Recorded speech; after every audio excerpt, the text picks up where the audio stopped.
Tere tulemast kuulama Nokalaade järjekordset saadet, järjekorras juba number 7. Meil on külas Hardo Aasmäe, kes on Eesti Entsüklopeedia toimetaja vist? Peatoimetaja lausa. Ja ta oli taasiseseisvunud Eestis esimene Tallinna linnapea ja ta on õppinud majandusgeograafiks.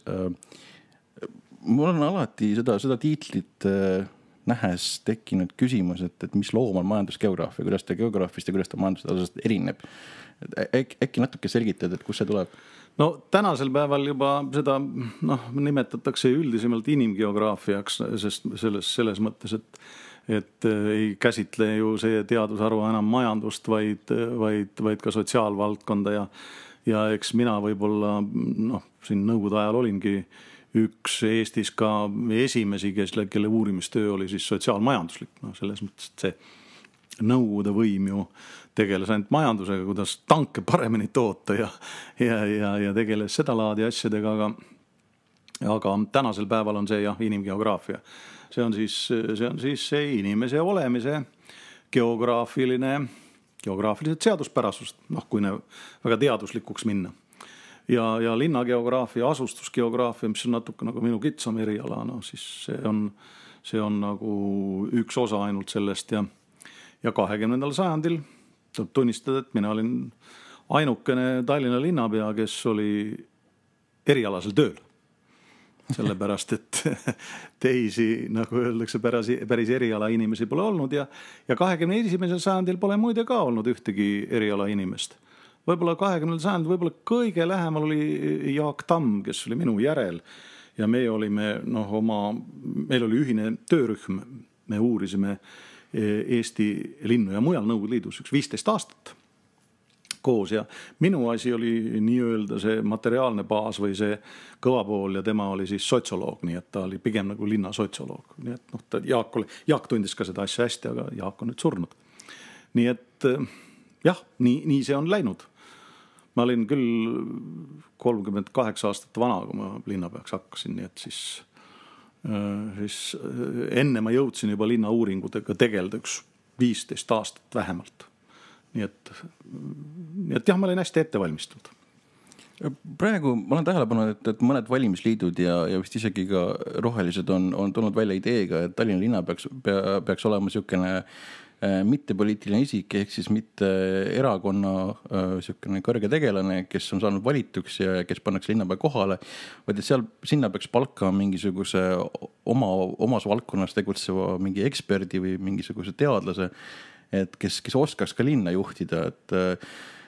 Kas see on pigem reaktsiooniks Edgar Savisaarele, et tahetakse mingit lisaargumenti tema vastu või on tõesti on nii suur vajadus mingisuguse eksperdi järgi, kes oskaks ka linna juhtida, et on siin väga palju kitsast kohti?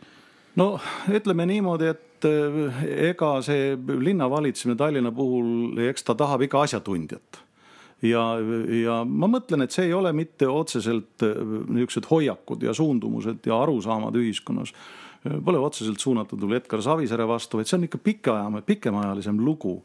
Sest kui me vaatame neid linnapäid, mis on siin ka enne Savisaart ju vahetunud, ühel on hirmus imu trammiteed üles võtta, tuleb järgmine aasta pärast, temale jäävad trolliliinid ette. Ühesõnaga niisugune täielik võhiklikkus, eks ole, see pikaajalises asjaajamistes, see nagu hakkab silma ja ütleme tänasel päeval ta samamoodi, et meil on ju tore küll, kui meil on see tasuta ühistransport ja mina olen, mis siin salata, üks nende idee autoritest lihtsalt sellepärast, et dotatsioon, mis me ühistranspordi ülalpidamiseks maksame, on juba siin Tallinnas oli kusagil 65-66% ja tegelikult maakonnaliinid üle Eesti tuleks muuta ju ka tasuta transpordiliigiks. Sest meil ääremaastumine süveneb ja kuidas me seda perearsti seal ikka hoiame. Ja kui praegu ikkagi on maakonna bussiliinidest on ju liine, kus juba riik maksab 90% peale, siis selle 10% piletitulu eest võitlemiseks pannakse seal bussidesse mingid turvakaameraid ja tegeldakse seda laadi asjadega. See ei ole enam tõsiselt võetav. Et pigem näiteks mina arvan, et Eesti rahvas oleks valmis selleks küll, et kui siin praegu Rahandusministeerium, mis on meie tagurlikke või ministeeriumi tagurlikkuse lipulaev. Et kui seal arutatakse, et näed, et meil on siin 2,5% see töötuskindlustus, et vähendame seda 0,5%, et siis jääb just rahvale rohkem raha kätte. Et ma olen küll veendunud selles, et kui meil on tervisekindlustus, me maksame, eks ole, seal palkade pealt ja kui ühel päeval öelda, et teate, nüüd on niisugune lugu, et meil töötus nii kõrge ei ole, kui me esialgu arvestasime, et vähendame seda töötuskindlustusmaksu 2,5% ja jätame 0,5% nii-öelda ühistranspordi kindlustusmaksu ja me teeme üle Eesti maakonna bussiliinid, teeme ka tasuta transpordiliigiks ja väiksemates linnades ja mis võimaldaks ära kaotada kõik need tasuta koolibussid. Me lihtsalt ühitame, eks ole.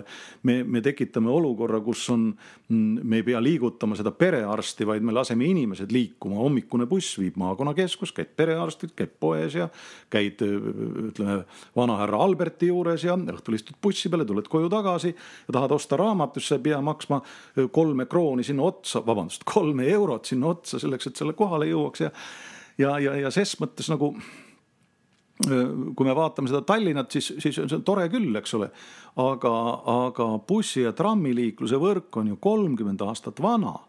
Ma ei tea, kas see saade praegu on seda, ütleme, see õige kirjeldamise koht, aga kui siin meie kuulajate hulgas on ka Tallinna inimesi, siis soovitan näiteks paari asja lihtsalt vaadata.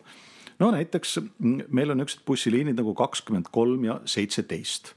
Need algavad teatavasti bussijaamast, täiesti arusaadav, aga sõidavad sisuliselt kõrvuti ja paariminutiste vahedega Lilleküla jaamani koos.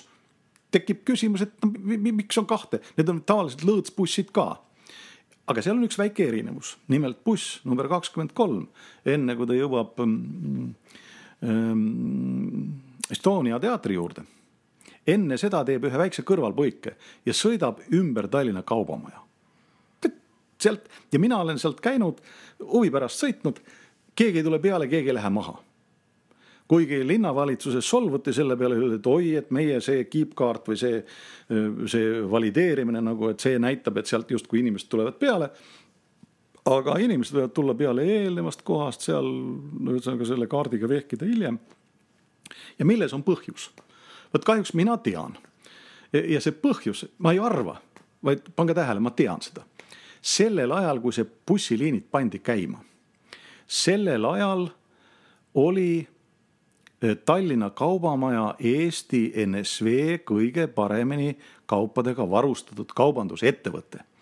Ja kui põllumajanduslikud tööeesrindlased või siis ka inimesed Tartust tulid Tallinnasse, siis nad tahtsid minna Kaubamaja, autosid ei olnud. Ja sellepärast bussiliin sõidab ümber Kaubamaja. Ja nüüd Lilleküla jaamast läheb see 23 paralleelselt ju Nõmme teega. Ja mitte lihtsalt niisama, vaid kui panna sellesse aega, millal see bussiliin tekkis, sõitis ta läbi Tondi sõjaväelinnaku ja jõudis Järve sõjaväelinnakusse, sest ka ohvitserid ja naised tahtsid Kaubamajas käia. Ja nüüd me oleme tänapäeval olukorras, kus Tallinna Kaubamaja on üks väga paljudest kaubandusettevõtetest. Ehk ei ole üldse kõige paremalt varustatud ja nii edasi. Ei ole eesrindlikke põllumajandustöötajaid, ei ole Vene sõjaväge, ei ole Tondi Matroossovi polku ja ei ole Järve sõjaväelinnakut, a buss sõidab. Või näiteks, ütleme 33, ma ei tea, kas inimesed teavad, algab Männikult, sõidab justkui linna poole, siis mööda Valdeku tänavat, tuleb Vabaduse puiesteele, pöörab Pääsküla poole, siis Hiiult läheb üle raudtee, siis läheb Nõmmele tagasi. Muide, ta teeb selle haagi lihtsalt selle pärast, et algselt tuli ta ju nii, et ta ületas Nõmme raudtee ülesõitu. Ja seal liikluskeemi muudeti ja sellepärast sealt enam üle ei saanud. Ja nüüd tal Nõmmelt läheb Mustamäele, Mustamäelt läheb Õismäele ja Õismäelt läheb siis Koplisse. Ma küsin, kes sõidab täna Männikult Koplisse? Ja õige vastus on see, et kui see liin käima pandi, see polnud mingi rumalus, sest Männikul oli majaehituskombinaat. majaehituskombinaadi töötajad said esimesed korterid said nad Mustamäele, kui Mustamäe valmis, said Õismäele ja teiselt poolt otsast Koplis olid üleliidulised ettevõtted, kes said ka eelisjärjekorras kortereid algul Mustamäele, siis Õismäele. Nüüd ei ole üleliidulisi ettevõtteid, ei ole ehitajaid, ei ole majaehituskombinaadi, aga buss sõidab. Ja noh, tulles praegu selle Tallinna juurde tagasi, võib-olla me räägime liiga pikalt, aga noh, ütleme, asjatundlikkusest jääb puudu. Ja probleem ei ole mitte Edgar Savisaares otseselt, vaid minu veendumuse kohaselt on olukord selline, et ei ole üldse hea, et Tallinna linnapea on erakonna esimees. Ja näiteks kui Jaak Tamm oli Koonderakonna asutaja ja esimene esimees ja ta pürgis ka Tallinna linnapeaks ja sai, tal tekst kohe probleemid. Sellepärast, et erakonna esimees esiteks pool aega peab kulutama erakonna peale vähemalt, eks ole? Ja teine pool sellest, see mida ta kulutab, ta peab kogu aeg mõtlema seda, et kui ta Tallinna linnas midagi teeb, mis võib olla näiteks Tallinna elanikele soodus, mõistlik ja arukas, võib tekitada vastuseisu mujal Eestis, ehk sinu erakond hakkab hääli kaotama kusagil mujal. Ja ma nagu väidan, et see kohaliku omavalitsus niisugusel kujul ei saagi olla väga erakondlik. Sest siin on kaks asja. Ma väidan, et see on kogukondlik ja see, et on erakondlik, on niisugune pigem Euroopa traditsioon. Euroopa traditsioon, mis on jäänuk tegelikult. Ta on ennast tänasesse päeva välja vedanud, aga ta ei ole enam elujõuline, nii nagu massiparteidki. Ja kui me eesti keeles mõtleme, et see kohalik omavalitsus, seaduses on mitmes kohas öeldud, et kohalik kogukond ja niimoodi. Kodanikud tegelikult pigem esindavad seda kogukonda. Ja mul on väga raske eesti keeles kõnelda nii, et erakond esindab kogukonda. See ei kuku kuidagi väga hästi välja selles mõttes, et erakond ajab erakonna ehk teatud rühma asju. Kogukond ajab üldist asja. Ja eesti keel on väga tark keel ja ta on tegelikult selle vahe nagu ära jaganud. Ja ses mõttes me olemegi nagu jõudnud praegu teatud mõttes niisugusesse pigem vaimsesse kriisi, kuna Eesti ägab ju ideede puuduse all pigem, mitte selle all, et Ansip on halb peaminister, eks ole. Me ei tea seda, kui oleks piisavalt uuenduslikke ideid, siis me näeksime, kas ta on hea või halb.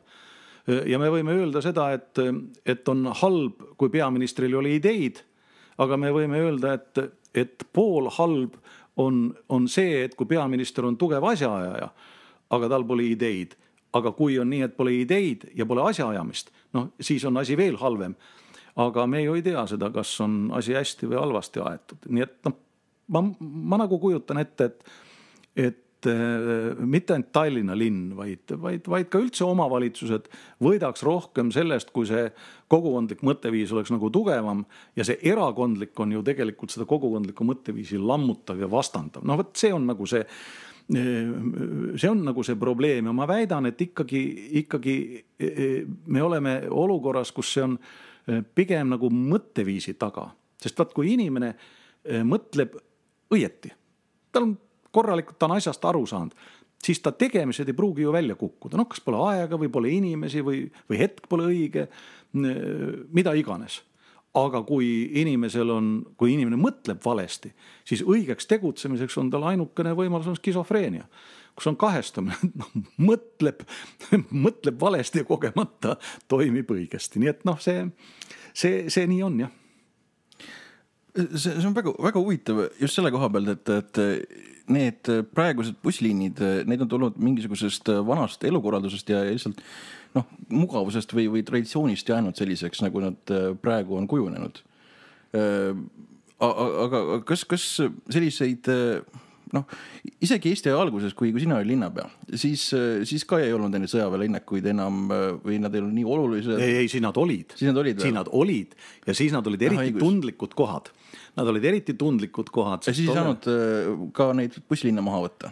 Ei, tollel ajal ei olnud sellega midagi teha, sest aastal 1990-92 kõik need tehased olid olemas ja inimesed olid olemas ja täpselt kui me vaatame seda bussiliini, näiteks 33, eks ole, siis oli ju selge see, et majaehituskombinaat pani pille kotti, eks ole, aga samal ajal seal Koplis masinatehases ja see, mis on tänane see Balti laevaremont, eks ole, seal ju töötati ja bussiliinid muidugi toimisid, eks ole.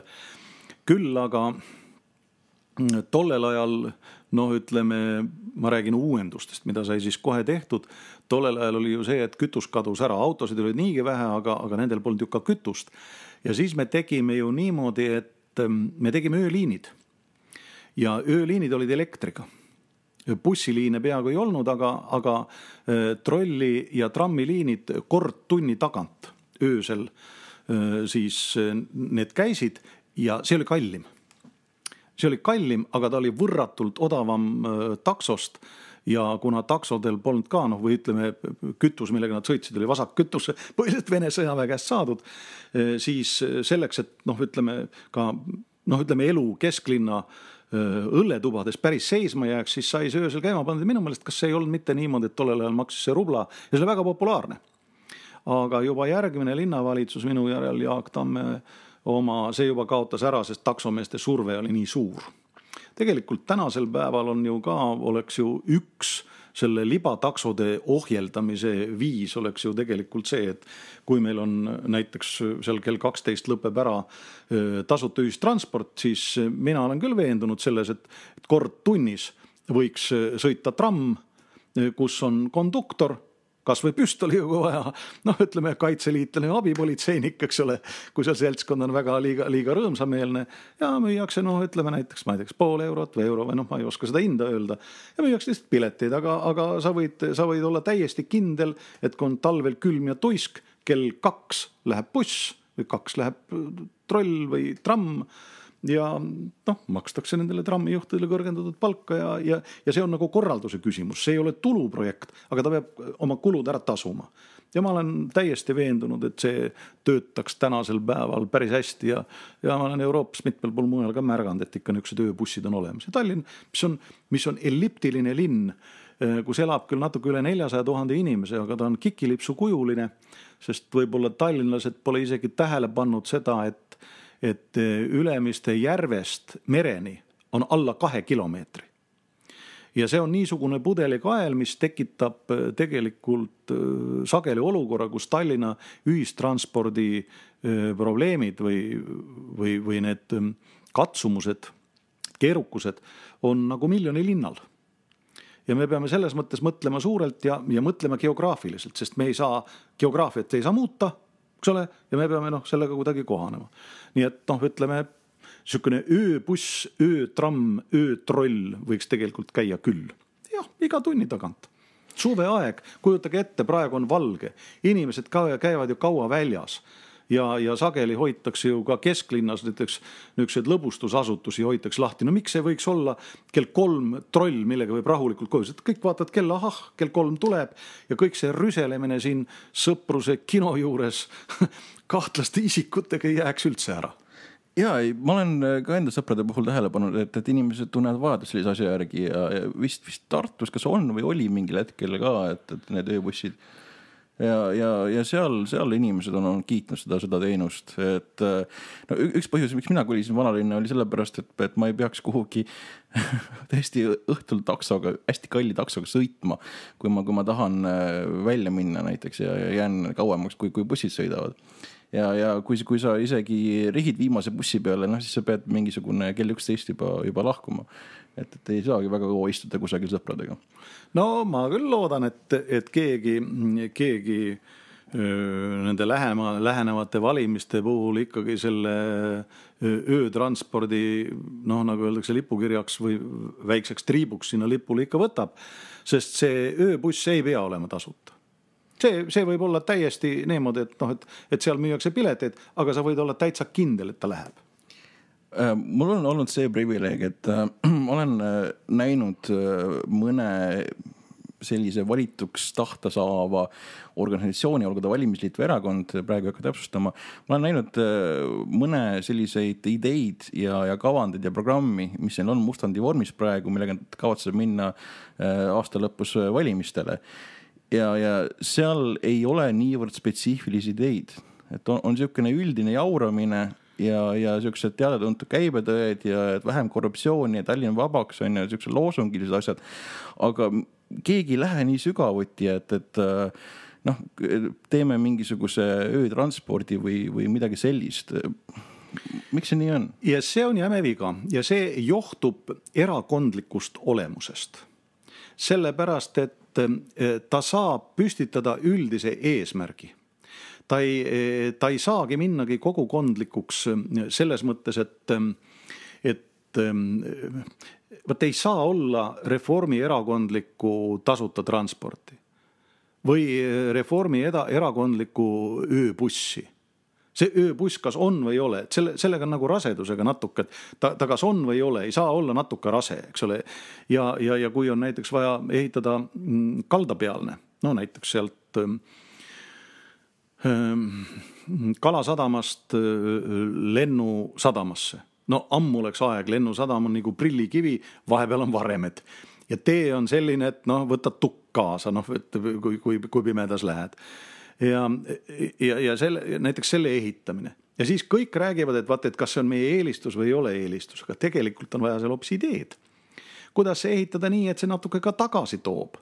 Ma jätan selle siin stuudios ütlemata, aga tegelikult on olemas täiesti lihtne ja labane idee, kuidas kas selle kai hooldus saada turult tagasi ja mitte kodumaiselt, vaid välisturult, või siis võib-olla isegi osa ehituskuludest aastatega ja panna sinna juurde veel mõnevõrra üks sotsiaalne mõõde, selline inimlik mõõde juurde ja rakendada seal noori inimesi, just teismelisi, kellel on koolivaheajad, gümnaasiumis, igast asju saab siin teha. Ja tegelikult on ju ikkagi niimoodi, et Tallinn on nii mitmekesine, kui me selle Tallinnast juba rääkima jäime, siis igal linnaosal on ju oma nägu ja igal linnaosal on oma probleem. Näiteks on ju selge see, et üks häda linnas on ju meie Pirita tee. See on ainukene koht, kus on ummikud. Et seda laiemaks teha, ta on niigi lai. Pole mingit mõtet. Ja see tähendab seda, et ainukene lahendus, mis on vana asi, aga tahab lihtsalt ära tegemist, et tuleb viia see kiirtrammi liin tuleb viia Piritale, aga veel parem, kui ta on Haabneeme. Sest seda teed ei hummista ju inimesed Piritalt. Vaid need ummistavad ju Haabneeme ja seal taga on veel terveid külasid. Sisuliselt on ju Viimsi oma olemuselt ju linnastu. Sisuliselt on ta Tallinna eeslinn. Ja minu meelest kas Viimsis on vist niisugune veider olukord, et Tallinna linna statistiliselt vist põllumajanduslikus kasutuses on maad rohkem kui Viimsi vallas juba. Seda peab nüüd vaatama viimast statistikat Viimsi vallas, kas 60 hektarit oli üldse, mida siis põllumajandus, umbes rukist kasvatatakse. Aga see on selline olukord, et see on küsimus, mis tuleb lihtsalt ära teha. Seal ei ole mingeid, see ei ole nagu eelistuse küsimus, vaid on valikud. Kas me teeme tee laiemaks autode jaoks, iriseme selle kallal, et üks rida on võetud busside alla, see on elajalik, see on autojuhtide või autoomanike ja eriti väljaspool linna elavate autoomanike ahistamine. Ja selle asemel, et panna korralik kiirliin, et Viimsi inimesed, kes sealt erinevatest küladest tulevad, jätavad Haabneeme oma sinna kaubanduskeskuste juurde parklatesse oma autot, eks ole, ma arvan, et kaubanduskeskused ei julge neilt raha võtta, neil on väga hea, et klient tuli hommikul kohale ja õhtul käib poest kindlasti läbi ja kesklinna, eks ole, siis kui on ka tuisk ja tüli ja vahest sõidad autoga, kui on vaja, aga alati ei pea seda tegema ja see on selle linna osa, ütleme, see puudus või see probleem, mis tuleks nagu lahendada. Samal ajal, kui me räägime näiteks seal sellest paganama noh, ütleme Haaberstist, eks ole. Aga ma küsiks niimoodi üldiselt, et kuna sina oled esimene linnapea taasiseseisvunud Eestis, kui palju neid probleeme on, mis olid tol ajal väga spetsiifilised probleemid, mis on siiamaani lahendamata ja mind huvitaks, et miks seda on lahendamata? No ma nagu võib-olla räägiks nagu tagasiminekutest, noh, ütleme öötransport täiesti klassikaline, eks ole, tollel hetkel suhteliselt viletsal ajal sai see asi ära tehtud ja toimis, ütleme nii. Ja see oli öötranspordile pidanud peale maksma. Teine asi oli, mis me tollel ajal ära lahendasime ikkagi jälle tolleaegsetes oludest või noh, sellest vaatepunktist oli kooli toitlustamine. Koolitoit oli ju täiesti käest ära ja seda peab vist noorematel inimestel natuke seletama, aga põhimõtteliselt oli niimoodi, et kooli toitlustas, noh, üle linna oli kooli toitlustas toitluskoondis. Oli ülelinnaline toitlusmonopol, võiks nii öelda, kus tipus olid siis sellised luksusrestoranid nagu Gloria ja Astoria ja mille kõige tagumises otsas oli siis koolisööklad, et kõigepealt Gloria Astoria, siis selle taga oli mingisugune no ütleme kohviku taga veel terve rida töölissööklaid ja seal otsas siis oli see kooli söökla ja reeglina oli tollel niimoodi, et kõik need köögid oli ju linn ostnud, toitu tehti koha peal ja tänasel päeval tegelikult me peame sinna tagasi pöördama, toitu tuleb teha koha peal. See, et seda toitu veetakse pagan teab kust, mis on naatriumglükanaati täis, eks ole, tehakse ju tegelikult konservsuppe ja kõike muud, noh, ütleme nii, et haltuurat, mis on ebatervislik, aga tollel ajal oli probleem selles, et see, noh, ütleme see publik või see personal, kes seal oli, need olid ikka niisugused, et kes kunagi olid olnud seal tipprestorani, siis millegi pärast, kas siis varguse või napsi võtmise pärast kukkunud natuke allapoole ja siis jälle allapoole, siis me tegime niisuguse trikki. Väga lihtsa võtte. Ma ei mäleta, kas see oli 50 kopikat vist, aga no, jätame selle kõrvale, et tollel ajal oli see tuntav. Ja tegime nii, et 50 kopikat sai kool, toitluskoondis tahtis selle ära võtta, aga viimasel hetkel, noh, nad olid väga mõjukad. Kuigi nad allusid mulle, aga eks nad seal saboteerisid kogu aeg. Vaatasid, et linnapea on siuke otu, et annab neile veel täiendavalt 50 kopikat dotatsiooni. Hetk enne seda, kui volikogus hääletama hakati, sai tehtud siin üks parandus, et see antakse koolile, mitte neile. Ja mis juhtus?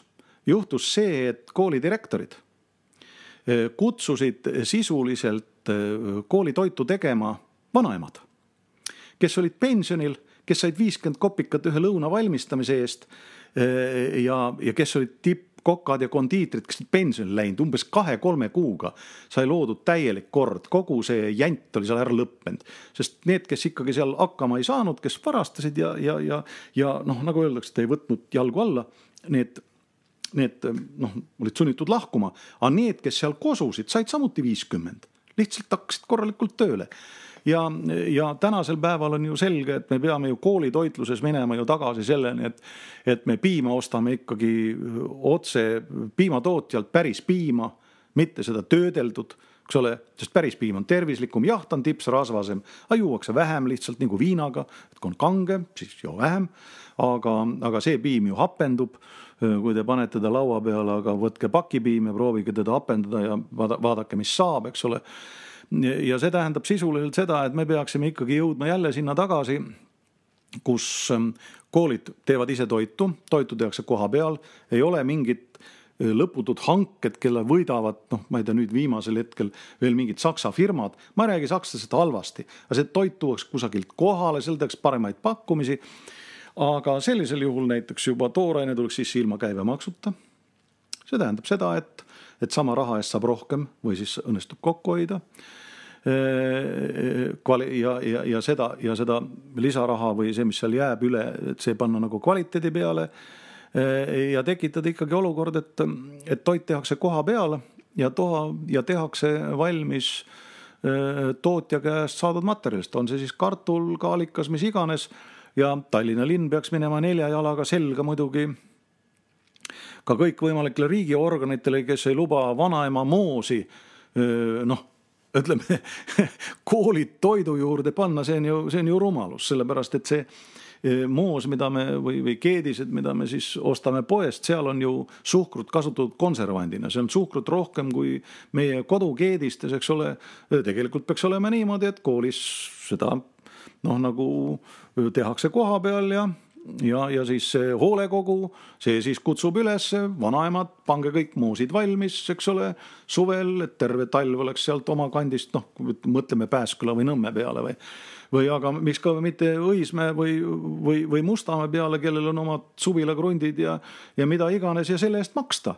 Noh, miks me peame ostma seda poest või kusagilt või mingisugust suhteliselt odavat saksa marmelaadi. Nii et noh, nagu öeldakse, niisugused asjad tuleks ära korraldada ja kui tollest ajast, mis tegemata nagu jäi, ma ütlen, mis jäi tegemata. Ja tegemata 2 asja, ma lihtsalt ei jõudnud. Üks on see, et soojamajanduses soojatootjad ehk katlamajad tuleb eraldada soojatorude kasutajatest või torude valdajast. See tähendab seda, et minu veendumuse kohaselt peaks olema meil üks niisugune organisatsioon linnas, mille nimi on soojavärk või ütleme soojavõrk ja tema ostab hulgi ja müüb elanikele jae. Ja sellega tekiks olukord, kus katlamajad peaksid omavahel hakkama konkureerima. Praegu on, ja see on Euroopa põhimõte. Euroopa nõuab ju Gazpromilt praegu seda, et see gaas ei tohi olla selle oma, kelle oma on toru. Ja meil ei tohiks Tallinna linnas olla soe selle oma, kelle oma on toru. Ja see tähendab seda, et see soojavõrk ostaks hulgi ja müüks jae. See tähendab seda, et on huvitatud sellest, et kui kusagil toru lõhkeb, et see kiirelt ära parandatakse, kaod oleks väiksemad. Ta on huvitatud sellest, et saada investeeringuid, et need torud üldse paremini sooja peaksid. See aga tähendab katlamajadele tegelikult turu vähendamist. Ja praegu, kus katlamajad on sisuliselt torude omanikud, nad ei ole sellest üldse huvitatud. Ja sellepärast me maksame sooja hinna eest nii palju. Konkurents on see ja tõenäoliselt tähendab see seda, et mõni katlamaja paneb uksed kinni, sest nii palju sooja pole tarvis. Veevärgiga muide sama lugu. Peaks olema Tallinna veevärk. Ja siis on veetootjad. Aga Tallinna Vesi paneb praegu neid puurauke kinni, kust tuleb ju vesi odavamalt kätte, sest kasulik on ju näidata, noh, kuna seal ta on monopol, kontrollitakse hinda ja hinda kontrollitakse vastavalt tootmiskuludele, siis ütleme seal Pirital ja Nõmmel, kus mitmel pool olid varemalt ju aktiivses kasutus puuraugud, seal ei vaja vett üldse puhastada, vaid lihtsalt on see rauafilter. Joodallika vett tegelikult. Nii et noh, ma ütlen, et niisugused asjad on siin tänase päevani ju korrastamata. See on päris palju asju tegelikult tundub ja päris tõsised asjad, et miks see on niimoodi olnud, et kas on mingi mõtteviisi küsimus, et siiamaani ei ole ära tahetud lahendada neid probleeme? See on ühelt poolt paratamatult teatud viisil niisugune asjatundlikkuse küsimus.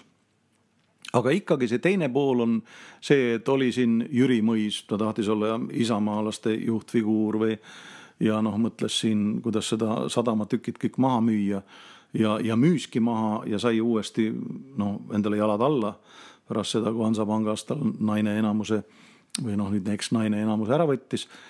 Aga nagu on näha, et see oli jäme viga. Praegu sadama ümbruses ju kasvab ju takjas ja ohakas ja need maatükid käivad spekulandi käest spekulandi kätte ühest tagatisest teise ja midagi ei toimu. Ja see on jäme viga, sest selliseid piirkondi muide arendatakse, on see London või Pariis, ükskõik, ma räägin seal, kus on kogenud valitsejad, eks ole. See käib ikkagi niimoodi, et kuna see anti linnale, linn poleks pidanud seda müüma ja põhimõte on enamasti tehakse nii, et linn planeerib selle ära. Vaat siia tuleb see, siia tuleb teine, mitte nagu praegu, et ehitatakse sinna arhitektuuriliselt magedaid kaste. Et umbes, et kes siis ehitab ja kes siis natukene saab ja teeb ja on. Sest linnal pole mingit huvi, kuna see on erakätes ja see eraomanik maksab maamaksu. Aga seal tehakse niimoodi. Paljudes riikides on ju kinnisvaramaks. See tähendab mitte maamaks nagu meil, vaid see on siis maa pluss seal peal olev väärtus, selle pealt siis makstakse. Ja siis käib seal asi niimoodi. Linn planeerib ära, ütleb, et näiteks siia peab tulema 5-korruseline maja, mis sobiks näiteks jahtklubiks. Ütleme näiteks nii. Võib-olla jahtklubi pole hea näide, aga pole tähtis. Ja nüüd on nii, et ta kuulutab välja konkursi, kes selle ehitab. Ja siis, kui see asi on valmis ehitatud, siis linn annab maa tasuta.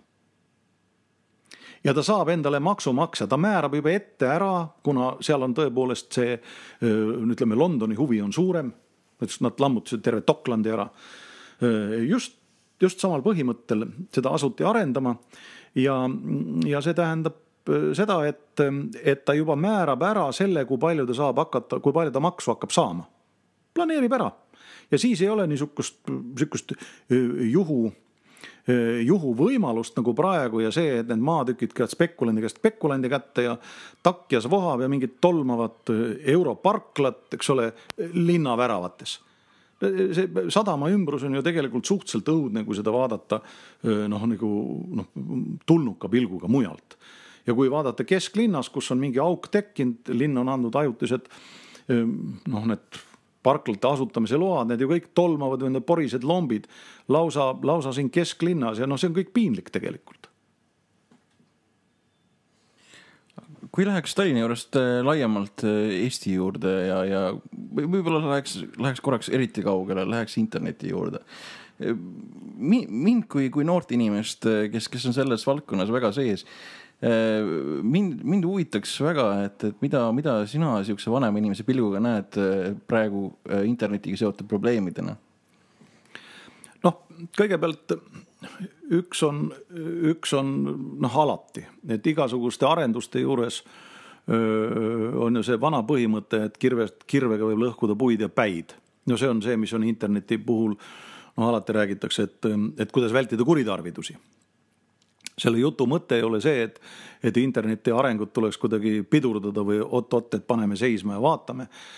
Seda ei ole võimalik, see on üleilmastumise üks valdkondi ja kõik need rahvad, kes üleilmastumise kaasa ei lähe, nendega tegeleb varsti arheoloogia ja üleilmastumine ei ole üldse mitte, või see, mida võõrapäraselt globaliseerumiseks nimetatakse, see ei ole üldse Euroopa Liidu tekke.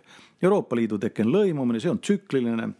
Euroopa Liit või Euroopa on lõimunud viimase 2000 aasta jooksul 4 korda, 4. kord on praegu, vahepeal on lagunemise ajad.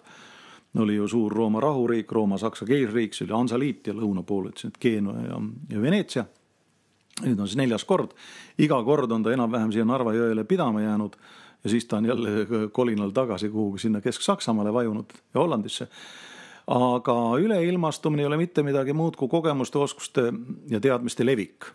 See tähendab seda, et kes läheb positiivselt kaasa, see kasutab selle süsteemi võimalusi. Kes on sunnitud kaasa minema, see juba maksab arvet täies ulatuses. Ta peab selle kinni maksma. See, kes natukene järel sammub, see maksab juba valmis toodangu eest justkui.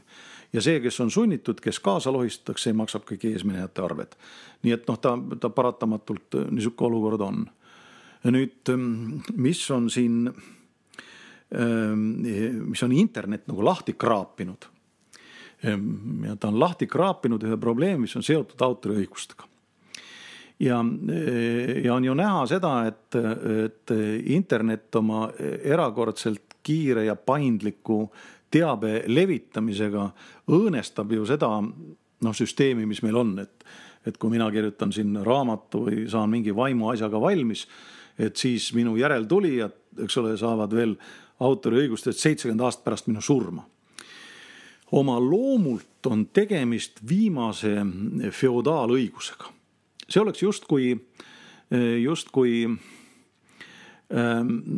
tsaar oleks või keiser või kuningas oleks mulle annetanud mingisuguse eesõiguse, näiteks koguda Põhja-Eesti rannikul kalamaksu, kõikidelt kaluritelt kalamaksu ja kui mina ära suren, siis 70 aastat pärast mind, vaatamata sellele, et mina olin kuidagi keisrile väga kasulik ja keiseriik tänas mind koos Püha Anna ordeniga, eks ole, andis siukse eesõiguse, siis minu järeltulijad kasutavad seda eesõigust veel 70 aastat. See on klassikaline feodaalõigus. See tähendab seda, et ma ei tea, mis viisil või moel, aga see feodaalõigus kaob ära. Ta kaob ära sellepärast, et ta on vastuolus kapitalistliku kaubatootmise loogikaga. See on ju niimoodi, et kui näiteks kunstnik müüb ära oma pildi ja see ripub teise mehe seinal ja teine mees otsustab selle ära müüa kolmandale, riputab kolmanda seinal, siis see, kes ta maalis, ei ole sellest tehingus enam mingit asja. See tähendab seda, et talle jäävad õigused, keegi ei võta talt ära autorsust, aga varalisi õigusi ju tal tegelikult ei ole. See tähendab seda, et tema müüs ära oma kauba, nii nagu Chrysleri autotehas müüs ära auto, ja kui keegi müüb seda autot veel edasi ja edasi ja edasi, siis need õigused, auto looja on Chrysler, aga varaliste õigustega pole seal enam mitte mingit pistmist. See on asja üks pool. Ja nüüd on niimoodi, et meil räägis palju piraatlusest. See on väga huvitav teema selles mõttes, et niisugune omandiõiguse või autoriõiguse piraatlus internetis ei ole mitte midagi muud kui kiiresti leviv oskus. See on umbes samasugune lugu, nagu hiinlased ühel hetkel avastasid, et eurooplased on igavesed piraadid ja vedasid välja teatavasti jalutuskeppis siidiussi kookonid ja hakkasid ise siidiusse tootma. Ja siidi tootma Kesk-Aasias ja jõudis otsaga siia Euroopasse. Ehk teisisõnu öeldes, et see tööstus või see saladus varastati hiinlastelt ära. Nüüd interneti kiire levik tegelikult murendab seda feodaalõigust ja kõik liigub selles suunas, et kui on keegi laulja või kirjutaja või ükskõik mis on, nad loovad oma loome nagu ühe korraga ja nad saavad kätte tasu selle eest selles hinnas, sellel ajal ja kohas, kui nad seda müüsid. Nii nagu Picasso enamus pilte esmamüük on olnud tühise raha eest, eks ole, täna müüakse edasi seal võib-olla miljonite eest, kuid 99% maailma nii-öelda pilditoodangust, need kunstnikud, kes siis tänaval siin müüvad, need pildid kipuvad minema utiili pärast esimest köögiremonti. Ütleme, köögis on ilus pilt, seal on siis mingi karikakar, eks ole, ja see karikakra pilt kipub minema utiili. Ja mitte mingit järelmüüki ja mingit tohutut tulu sellest ei saadakse niikuinii 90-95% nendest tuludest esmamüügist ja rohkem seda nagu ei olegi. Nii nagu on ajalehe artiklid, meie sinugagi kirjutame neid, meile üks kord makstakse, eks ole, ja me unustame selle loo. Me ei kujuta endale ette seda, et umbes 130 aasta pärast seda artiklit müüakse kuidagi edasi ja minu lapsed ja lapselapsed siis selle pealt justkui teenivad. Kusjuures sel teemal väga hea näide praegu just minu artikkel avaldus Sirbis just. Ja Sirbil on Postimehega leping, et Postimees võib kõiki Sirbis ilmuvad artikleid ise üles panna ja mina ei saa sealt mitte sentigi selle pealt. Et esimest korda, kui minu Sirbis ilmunud artikkel pandi Postimees üles, mul tekkis küsimus, küsisin Postimehe toimetaja käest, et kuule, mis teema on, ja siis ta seletas, et neil on leping oma vahel. Ja see käib juba praegu, isegi kui on tõesti Postimehe toimetaja võrdes niivõrd hinnaline artikkel, tema tahab ka avaldada, et praegu autori teenib selle peal mitte midagi. Ja see paratamatult läheb selles suunas. See paratamatult läheb selles suunas ja see jõuab autorina teisiti. Nemad levitavad seda, sinu kuulsus kasvab, sult tellitakse uus lugu. See on nüüd see interneti eripära, mis on kiskunud lahti või kraapinud lahti selle autoriõiguse feodaalse olemuse. Ja teine, mis ilmselt selle autoriõiguse niisugusel kujul kuni tööstussaladuste kõigeni välja, on Hiina. Sellepärast, et hiinlased on ühinenud kõikide nende rahvusvaheliste lepetega, aga nad ei pea sellest kinni. Nad mahitavad tegelikult seda varastamist, eks ole, kui lääne poolt vaadata. Ja kuna Hiina on kommunistlik riik, siis Hiina kommunistliku partei juhtkonna vaatepunktist oli nii kui Nõukogude Liidu ajalgi, et kõik, mis õnnestub kapitalistidelt ära varastada ja töörahva teenistusse rakendada, on hea ja nemad vaatavad seda, kuidas nüüd öeldakse, läänemaailma autoriõigustest paljaks varastamist kui suurt rahvaliikumist Hiina üks partisanisõda ülemaailmse kapitalismi vastu, mis peaks seda siis nõrgendama. Ja tõenäoline tulemus on ikkagi see, et see autoriõiguste loogika muutub ja muutub ka tööstusasjades, sellepärast et praegu tehnoloogilised uuendused käivad nii kiiresti, et ühelt poolt on väga hea, et sul on patent, et sul on saladused, aga eks need muugitakse lahti, ainult et selleks ajaks, kui lahti muugitakse, need, kelle nõksud on, nagu öeldakse, kätte saadud, need on juba kaugel ees ja neil on juba uued võtted, uued tehnoloogiad, nii et need, kes seal lahti muukijad on, need jäävadki nagu niisugusele paigal marsile ja lõppkokkuvõttes ma arvan, et kõik need keskused maailmas, kus tulevad tehnoloogilised, tehnilised teadusuuendused, nad löövad lihtsalt käega. Tuleb lihtsalt marssida, teades, et selja taga nad ei jõua niikuinii järele peaaegu, võib-olla mõnel üksikul juhul. Ja see loob tegelikult selle kapitalistliku süsteemi, mille mõte on ju selles, et kapitalistlik süsteem on üles ehitatud ja turumajandussüsteem on üles ehitatud ju selle peale, et töötama peavad kõik pensionärist miljonärini. Ja nüüd autoriõigus on üks niisugune feodaalse vaimse logelemise viis, mis peaks tagama justkui selle, et kui elus on midagi õnnestunud, siis rohkem tööd tegema ei pea. Aga see kaasaegne kapitalistlik süsteem eeldab seda, et kõik töötavad miljonärist pensionärini. Ega siis Bill Gates töötab iga päev. See, et tal on mingi $85 miljardit varandust, ta ei saa seda kasutada, ta seda ei näe. See tegelikult on kõik avalikus kasutuses ja kujutada nüüd ette, et kui Bill Gates ühel hetkel teataks, et ta tahab kõik oma aktsiad ära müüa, siis 5 minuti pärast helistab talle ju Ameerika Ühendriikide president, et sealt segaseks läinud. Sest kui tahab kõik ära müüa, siis on selle hind kusagil 10%, kujuta ette, et tahakski müüa ja näha seda veel kullas kusagil nurgas, nagu Michael Jackson või mingi idamaine emiir. Siis on ju täitsa selge, et kui see, ütleme, tänasel päeval oleks ootamatult müügis ja tema väärtus on 10%, siis tegelikult tema väärtus ei ole mitte selles aktsia väärtuses eneses, vaid usalduses Bill Gatesi vastu. Aga Bill Gates saab olla usaldusväärne ainult siis, kui kõik teavad, et ta iga päev palehigis töötab. Mis sest, et tal igapäevase leiva küsimust nagu üldse ei ole. Ma kahtlustan, et töötab umbes 12 tundi päevas. No, tänapäeval ta tegeleb rohkem heategevuse selliste Aafrika projektidega. No ja aga ikka 12 tundi päevas. Jaa, seda küll, selles mõttes küll. Ikka 12 tundi päevas. Ja ses mõttes on nüüd ju küsimus, et ega siis see Aafrika heategevusprojektid, ega see on üks lahutamatu osa ju Microsofti ju turundusstrateegiast. No, ta tänapäeval enam väga Microsoftiga seotud ei ole selles mõttes, aga loomulikult, et ta näitab ka ennast heast küljest ja kõiki neid muid ärisid, millega ta seotud on seal juures.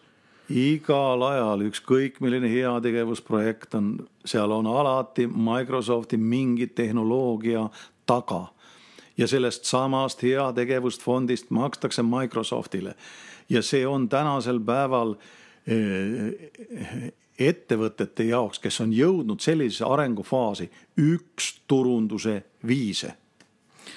Ka Eestis on vist olnud seda, et Microsoft on heategevuse korras nii-öelda jutumärkides jaganud Windowsi litsentsi Eesti koolidele, kas siis odava hinnaga või täiesti tasuta ja kui sa sunnid neid Windowsi kasutama, siis nad ostavad sinult Office'it ja muud tarkvara. Sa kasvatad endale uut tarbijat. Täpselt ja see on kõige odavam viis. Nii et selles mõttes meie jaoks on ta nagu kasulik. Sul tuleb kätte, eks ole, ja sa lähed uude maailma, nagu siin 20 aastat tagasi öelda, et see on teine kirjaoskus ja nii edasi. Aga ma pean silmas ikkagi oma vanaisa. Minu vanaisa oli teeninud 5 erinevas armees ja sõjaväelises formeeringus oma elu jooksul. Ja igalt poolt oli ta väejooksu läinud ja kordagi polnud teda selle eest maha lastud. Nii et ta oli ütleme vilund inimene. Ja tema seletas mulle alati. Kui mul on õnn olnud elada, kellel oli vanaisa ja kellel oli minu jaoks nagu aega. Ta suri siis, kui ma olin just saamas 18 aastaks, mõni nädal oli puudu. Ja mida vanemaks ma sain, seda rohkem tõsisemaid jutte mees mulle rääkis. Ma mäletan seda, et ta ühte asja mulle seletas, et vaata poiss, kui keegi räägib sulle, et see on sulle väga kasulik, siis see võib olla tõsi, kuid ära unusta, et rääkijale on ta veel kasulikum. ja nii see elu lihtsalt on. Ja nii on ka nende tasuta litsentside ja kõigega. Jah, see on sulle kasulik, loomulikult, eks ole. Aga rääkijale suure tõenäosusega, eriti pikas vaatepunktist, on ta veel kasulikum. Ja selle koha pealt, ütleme, oleks ju ka kõigile raadiokuulajatele veel üks niisugune, kuidas nüüd öelda, hea juhis. Ja see juhis seiseb selles, et demokraatia ei ole lihtsameelsete inimeste jaoks. Demokraatia sõna ja trükivabadusega tähendab seda, et kõigil on võimalik väljendada oma vaateid ja seisukohti. Keegi ei tohi valetada, kuid kedagi ei sunnita rääkima kogu tõtt. Ja see tähendab seda, et põhimõtteliselt kui keegi kuulutab oma huvi või sisendab sulle oma huvi või otsib kooskõla sinu ja minu huvi vahel, siis on see igal juhul lugupidamist vääriv tegevus. Kuid see ei tähenda seda, et see oleks kogu tõde. Ja kõige klassikalisem näide sellisest olukorrast on reklaam. Inimene, kes elab ju reklaami järel, on ju alati vaene. Sellepärast, et reklaam ei tohi olla eksitav. Reklaam ei tohi olla valelik. Aga reklaam ei ole ju kogu tõde. Ja ses mõttes demokraatia sobib ikkagi Eestile, kus on haridustase kõrge, kus inimestele õpetatakse varakult loodusteadusi, kus inimesed ei ole usklikud. Inimesed võtavad seda maailma nii, nagu ta on, eks ole. Ja sinna ei ole võimalik jutuga juurde kirjutada mitte olemuslikke või oletatavaid asju, arutud salapära. Ja see omakorda tähendab seda, et kui ühelt poolt on nagu see reklaam ja huvikuulutus, mis on igati lugupidamist vääriv asi, siis teiselt poolt sellele vastu saab seista ainult ju haridus, teadmine. Et sa mõistaksid seda, mida räägitakse. Muidu on ju niisugune olukord nagu Theodore Roosevelt, kes kunagi Ameerika presidendina on ju öelnud kuldsed sõnad, et see inimene, kes ei oska lugeda ja kirjutada, on ilmselt palju targem kui see, kes on elus lugenud ainult ajalehti. Ja nii ta tegelikult ongi, et kui meil ei oleks eelteadmisi, mismoodi elus asjad on, siis kui lugeda ajalehti, Eestis ei ole üldse võimalik elada, aga maailmas on asi ju täiesti käest ära. Nii et sellega me peame paratamatult arvestama ja kui me jõuame sinna, tuleme tagasi selle autoriõiguste juurde, siis ega siis aeg teeb praegu oma töö. Paratamatult läheb ta selles suunas, et loomingu hinnad tõusevad, aga varalised õigused sellele loomingule lühenevad. Lihtsalt see on see tulemus, muud midagi. Kas see loomingu hind peab tõusma, et äkki lihtsalt rohkem inimesi hakkavad looma, et ka praegu väga paljud inimesed teevad oma kodus või garaažis muusikat, aga tehnika ja võimalused oma loomingu müügiks on arenenud nii kaugele, et rohkemal hulgal nendest on võimalik ära elada normaalselt. Et kui varem oli niimoodi, et olid sellised suured staarid ja nende kõrvale jäi väga vähe sellist muud ruumi, siis võimalusi internetis avastada täiesti tundmatuid artiste ja kes ise ei ole reklaami, kellel ei ole mingi plaadilepingut, on täiesti võimalik neid leida ja ka maksta neile. Siin me pöördume tehnoloogiliselt kaasaegse tehnoloogiaga tagasi mineviku elukorralduse juurde. Nimelt 100 aastat tagasi oli kõik kohad täis külapillimehi, kes ju ka elasid ära. Oli pulmas vaja käia või oli varrudel või kuda iganes. Tehti võib-olla ka mingit muud tööd, aga käidi ka lõõtsa tõmbamas. Ja nüüd vahepeal on see periood, kus sellega ära ei elanud, sest kogu meelelahutuse raha läks tippudele. Polnud tehnoloogilist võimalust, sest plaadi tegemine veel 40 aastat tagasi oli suur sündmus. Täna on plaadi tegemine nii, et see plaadi tegemine pole üldse midagi. Kui sa ise oled keegi, ehk teisisõnu öeldes, et täna on ju pigem probleem selles, et sa pead ise millekski olema suuteline. See plaadi peale panna on tühi asi.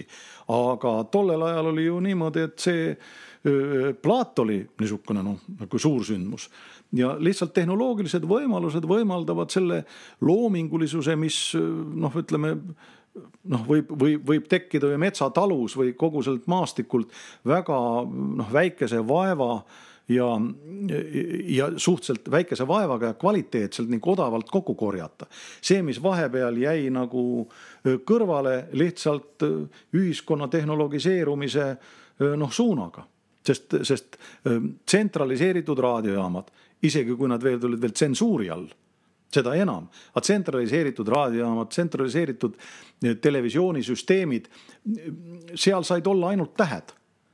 Aga niipea, kui see tsentralisatsioon kadus ära seoses võrgustiku tekkega, nii on ju, ta hakkab ju igalt poolt jällegi korjama, mis on väärtuslikku ja ta ei korja ju mitte meie kodutanumalt. See praegu on juba nii, et mõnel pool vaata, et leiad midagi Etioopiastki põnevat üles, eks ole.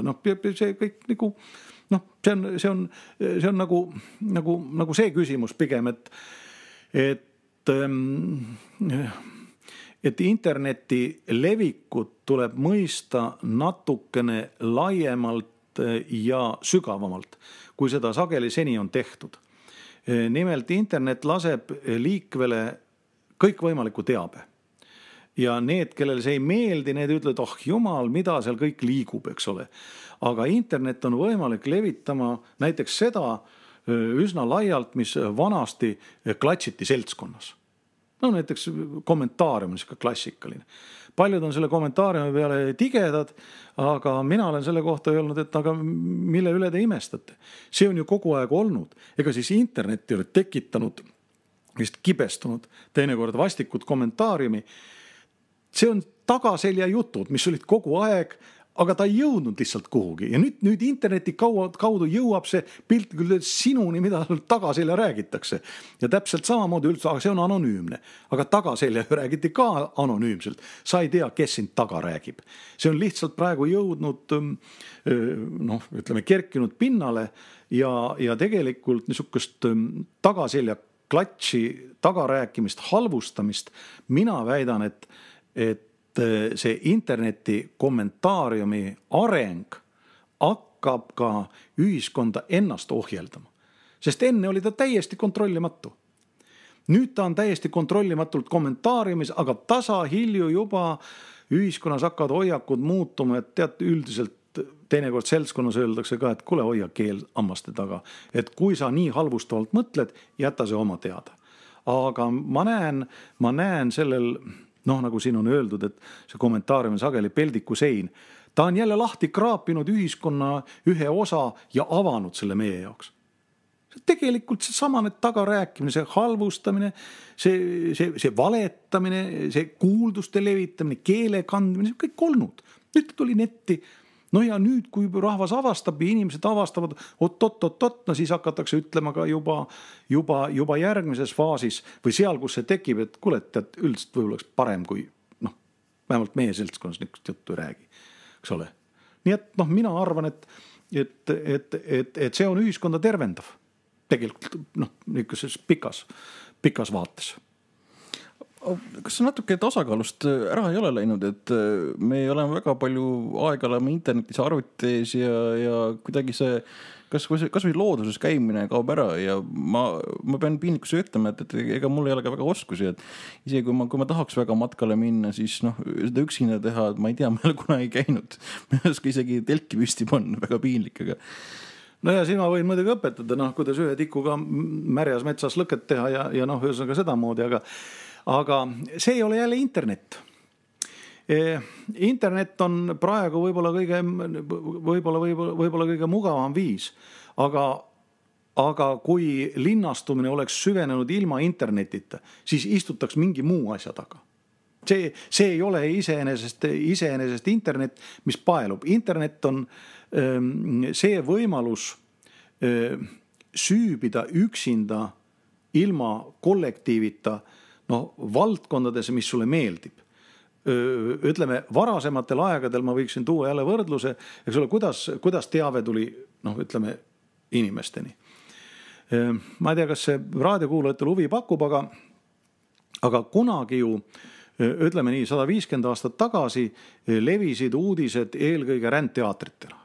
Rändteatritega, ta oli ühes linnas, nägi seal midagi, läks järgmisse linna ja seal esitati siis eelmises linnas justkui teatraalselt sündmused, mis siis on toimunud. Ütleme nagu ajalehe, elava ajalehest. Kui tuli ajaleht, siis ju terve hulk teatreid, enamus neist rändteatritest need näitlejaid kõik nälga. Tekkis kirjaoskus ja enam seda suulist edasikannet polnud tarvis. Nüüd, kui tuli ajalehe järel kino, siis käidi kinos ja seda nooremad inimesed ei mäleta. Nõukogude aeg on meil jätnud natukene siin üks eripalgelise ütleme tausta sellele, aga võtame New Yorgi aastal 1930. New Yorgis käidi õhinal kinos, aga mitte selle filmi pärast, vaid seal ees oli ringvaade, see, mis on meil tänasel päeval teleuudised. Al Capone vereloigus, eks ole, eelmisel päeval need operaatorid jooksid ringi siis Ameerikas lennukitega, saadeti ju kinodesse eelmise päeva uudised. Neid mindi vaatama. Ja nüüd, kui tuli televisioon, siis 90% kinodest pandi kinni, sellepärast, et see, mis oli enne see nii-öelda ringvaades uudistus, see kolis televisiooni. Ja nüüd räägiti tookord, et kui see rändteater hukkus, et nüüd teater kaob ära, tegelikult teater muutus veel rohkem teatriks. See, mida me täna tunneme. Ja nüüd teater käib majast väljas ka, eks ole, natukene rändteatri moodi. Aga teater on muutunud rohkem teatriks. Nüüd kino muutus rohkem kinoks, sest kino sai ellu jääda ainult tänu sellele, et ta keskendus paeluma inimesi filmi vaatama, mitte seda ringvaadet. Ja sageli inimesed pärast seda, kui ringvaade oli ära vaadat, läksid kinost üldse minema või panid neiule käe ümber, hakkas popcorni sööma, suumisema ja suitsetama ja see niisugune asi. Aga kino sai rohkem kinoks. Ja nüüd arvati, et on televisioon, et televisioon suretab kino välja, midagi juhtunud, kuigi 90% pandi kinni. Nüüd, kui tuli internet, nüüd hakati rääkima, et televisioon kaob ära. Ei kao kuhugi, aga millele ma tahan rihtida, on see, et see suundumus on olnud kogu aeg dekollektiviseerumine maailmast teada saamiseks. Kui algu tuli kinno minna, kus oli 200 inimest, siis televisioon on kodus juba 3 inimest, aga juba võideldi telekanalite pärast, ma tahan seda vaadata, tahan teist vaadata. Nüüd on jõutud sinna, et igal ühel on oma arvuti, ta vaatab, mida ta peab tarvilikuks. Ja see on elulaadi osa. Nüüd see, kas inimene käib looduses või mitte, sellel ei ole selle internetiga väga palju seost. See on seoses linnalise eluviisiga. Inimene võib elada looduse keskel ja olla ka 3 tundi internetis. Aga tegelikult me oleme internetis rohkem, sest me töötame seal. See on muutunud meie töökohaks. Ja see, et sul töö ei võimalda käia looduse, jätta vaba aega, see on sügav eksitus. See on niisugune, sellised järeldusi saavad teha inimesed, kes järelduste tegemisel lähtuvad teadusliku kommunismi kui teadusaru metodoloogiast, kus tõestati näidete varal. Nendel ei ole omavahel seost. Kui võtta ära linnalist eluviisist internet, näiteks mingil põhjusel, inimesed ei hakka rohkem loodus käima. Nad teevad midagi muud. No ma mõtlen selle koha peale, kuidas me tasakaalu saame, siis praegu see, mis interneti kaudu tuleb, olgu see kas Facebook, mingisugune mäng, mis iganes uudised, Wikipedia, entsüklopeediad, asjad, teadmeteadused, kõik see asi on tehtud niimoodi, et seda müüa maksimaalselt, et teha see võimalikult sõltuvust tekitavaks, eriti mängud tänapäeval. Et sa veedaksid tõesti nii palju aega seal, kui sa vähegi ärkvel oled. Aga mis on see, mis peaks inimest arvuti eest ära kiskma, võib-olla konkureerima või pakkuma konkurentsi sellele, mida inimene teeb istudes ja helendava ekraani ees? Mina olen jällegi, ma ei tea, võib-olla liiga revolutsioonil. Ma lihtsalt väidan seda, et see internetimaailm ei ole praegu mitte midagi muud kui üks suur kaubakeskus. Ja siis kaubakeskus sa lähed ostma piima ja liha, aga kõik see kaup pannakse sinna kuhugi kaugele, nii et sa pead mööda käima veel viinaletist ja siis on sul tee peal mingi silt, et mingit pesupulbrit müüakse praegu odavamalt ja nii edasi. Tegelikult pole mitte mingit vahet.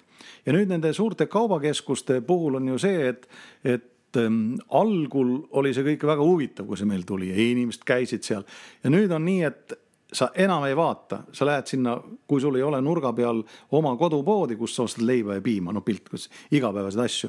Sa tead täpselt pimedalt, et sa pead marssima selle 200 meetrit ära, võtad oma leiva, piima, kala ja lähed minema. Ehk teisisõnu öeldes, et sellest kirevusest on tüdimus. Ja nüüd on niimoodi, et ma võin nooremaid inimesi ja need, kes valutavad oma südant sellepärast, et inimesed on liiga palju internetis, on tohutu palju rämpsu. Ma ütlen, kannatame ära, kuni saabub tüdimus. Ja siis inimesed käivad seal, nad õpivad üsna mingi aja jooksul ära, õpivad selle, kus ta saab kätte väärtuse, ta igasuguse rämpsu peale üldse aega ei kuluta ja see paratamatult kaasneb interneti tüdimusega, mis teeb interneti rohkem internetiks, kui ta praegu jälle on. Ta vabaneb sellest koormast, nii nagu kino vabanes neist uudistest, ta vabaneb samamoodi, nii nagu ütleme, ajakirjandus vabanes kunagi sellest rändteatrist, sellest palaganist ja ma ütlen teile kõigile, võtke rahulikult. See tüdimus tuleb, selgumine tuleb, see võtab natukene aega ja lõppude lõpuks, kui me räägime siin mängudest, siis lapsed peavad alustama mängust. Mäng on väikese inimese töö. Midagi ei ole teha.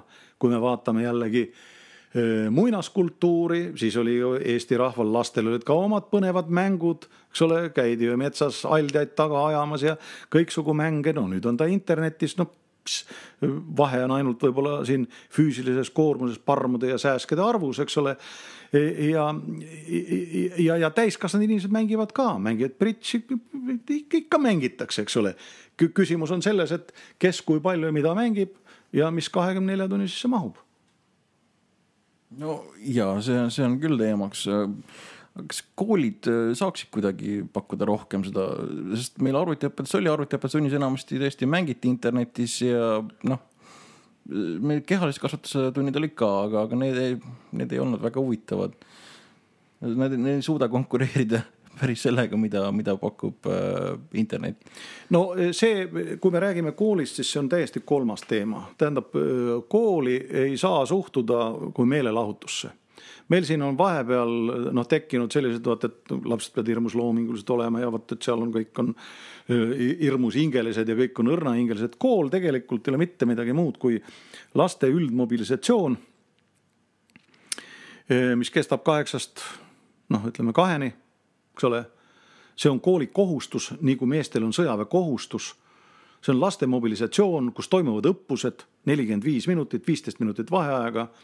Seersandiks on õpetaja, mida väiksemad on lapsed, mida madalam on see algõppe, seda vähem on seal õpilasel rääkida. See ei ole küsimus, et kas õpin ära korrustabeli või õpi, mulle meeldib, ei meeldi, see õpitakse ära ja see 9 klassi, mida lapsed omandavad, kui seda sõjaväega võrrelda, siis on see, ütleme, sõduri algkursus. See on see elementaarne toimetuleku viis. Gümnaasium, see on juba, ütleme, võiks olla seerude kool tinglikult, siis ütleme, ülikool, see on siis juba, kus tulevad nooremohvitserid, doktorantuur on vanemohvitserid ja kindralstaabi akadeemia on siis Eesti Teaduste Akadeemia, eks ole, või võib-olla seal siis natukene seal ülikooli rektorid ka sekka, eks nad seal kindralid enamasti kõik ole. Ja see on sõjaväeline süsteem ja see on lihtsalt see, et mida rohkem sa õpid, seda rohkem on sul aineid valida, eks ole. Algul on seal kaevikute kaevamine, püssi käsitleb, nagu see sõjaväes on, eks ole, aga kui sa lähed juba leitnandiks õppida, siis sa saad juba õppida, kas maaväed või side või merevägi või midagi niukest. Ja siin ei ole midagi väga rääkida ja see on lihtsalt see küsimus, et seal ei ole seda kohta minu vaatepunktist üldse, kus võiks arutada selle, et ma arvutitunnis tahan mängida mänge ja asendan selle kehalise kasvatuse. Mitte midagi sellist. Lihtsalt see käib juurde, see on käsk ja seal ei ole mingit arutelu. Ja nüüd tuleb laulutund. Seda tuleb lihtsalt õppida ja kõik, punkt. Ja see on see, mis on see sõjaväe algkursus, kui me kaitseväkke läheme, seal ei ole midagi vaielda. 2 kuud drill, õpid ära elementaarasjad, siis lähed teenistusse. Teenistus on täiendõppe, kõik, punkt. Teisest küljest jällegi, et tegelikult ju kool mõnes mõttes peab konkureerima muude tegevustega, mis on alternatiivid inimesega. Kui see on selline käsu peale ja võib-olla ebameeldiv selle õpilase jaoks, et siis ta läheb, otsib mingi muud tegevus, kukub koolist välja, läheb, ma ei tea, narkomaniks või pätiks. Seda ohtu ei ole siis või? Ei, no paratamatult küsimus on selles, et kool ei ole mitte õpetuse, vaid ka kasvatuse koht. Kasvatuse küsimus. Ja koolis on teatud distsipliin ja sellepärast ei ole see üldmobilisatsioon ööpäevane. Me ei hoia ju õpilasi kasarmutes. Kuigi Eatoni kolledž on sisuliselt, eks ole, ütleme, sisuliselt kasarmurežiimil. Ma ei tea, kas nad kord nädalas tohivad linna minna nagu sõjaväes, et saab pühapäeval linna loa. Aga meil on nagu selles mõttes niisugune avakool. Aga see ei tähenda midagi, see on see osa päevast, mis on distsiplineeritud ja minu meelest on ta tasakaalustatud sellega, et õpilastel on osa päeva, kus neil on siis kodused õppetükid, aga seal on ka seda aega, kus nad saavad siis valida, mida siis, kes siis mängib jalgpalli ja õmbleb nukkudele seal riideid ja mis siin ikka. Küsimus on lihtsalt selles, et see poiste koolist välja kukkumise probleem on, aga see on seotud hoopiski õpetajaskonna feminiseerumisega, sellepärast, et õpetajalaure on lihtsalt vähe. Ja siis kool hakkab muutuma niks ninnu-nännu kohaks. Et küll seda ei või, Euroopast tuleb ka sisse, seda imporditakse seda õpitud abitust. Ja ma olen siin ühes haridusvoorumil, ühes maakonnas esinesin kunagi ja ma siis ütlesin, et kuulge, et kõik see jutt, mis te räägite, on väga armas. Aga Eesti rahval kõige armastatum ja konkurentsitult kõige niisugune lemmikum teos üldse on Kevade. Ja kui sa hakkad seda Kevadet ikka vaatama, seal on kõigepealt koolivägivald, siis ebaseaduslik relvakäsitlus, siis on ahistamine, siis on tüdrukute kiusamine. Seal polegi muud kui üks politsei ja noorsoo sotsiaaltöötaja ja ma ei tea veel kõik, kes peaksid selle Kevade klassiga tegelema, kui seda tänast ninnu-nännu mudelit väga tõsiselt võtta. Seal ei olnud kedagi. Peale õpetaja Lauri ja Köster käis ka vahepeal, isegi Oivik Arno Tali andis tiugul lõi nina veriseks, eks ole. Kujutage ette, mis toimub. Täiesti. Eesti rahva lemmik, sellepärast, et me tunneme sealt kõik ennast ära.